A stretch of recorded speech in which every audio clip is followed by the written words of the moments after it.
இந்த படம் எடுக்கும் போது நான் பிறக்கல, அண்ணன் தான் பிறந்திருந்தாங்க. நான் இந்த படம் வந்து வீட்டில் டிவியில் தான் பார்த்துருக்கேன். ஃபஸ்ட் டைம் தியேட்டரில் பார்க்குறது எனக்கு ரொம்ப ரொம்ப சந்தோஷமாக இருந்துச்சு. அப்பாவை ரொம்ப அழகாக காமிச்சிருக்கீங்க சார். ஹலோ, அவர் உண்மையிலேயே அழகுப்பா. இல்லை, கரெக்டு. பட் நான் எங்கள் அப்பாவை வந்து வீட்டில் பார்த்த விதம் வேறு, பட் சினிமாவில் பார்த்த விதம் கண்டிப்பாக வேறு. ரொம்ப சூப்பராக இருந்துச்சு படம்.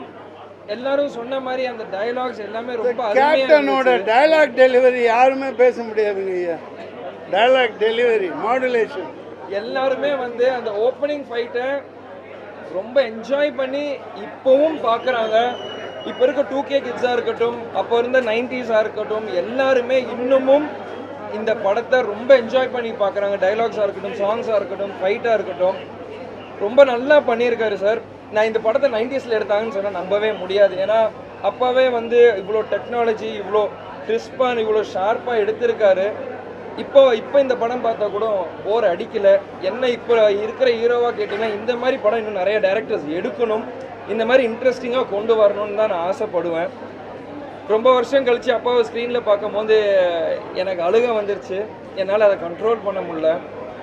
ஸோ இந்த மாதிரி இன்னும் நிறைய அப்பாவோட படத்தை எனக்கு ஸ்க்ரீனில் பார்க்கணுன்னு ரொம்ப ஆசையாக இருக்குது.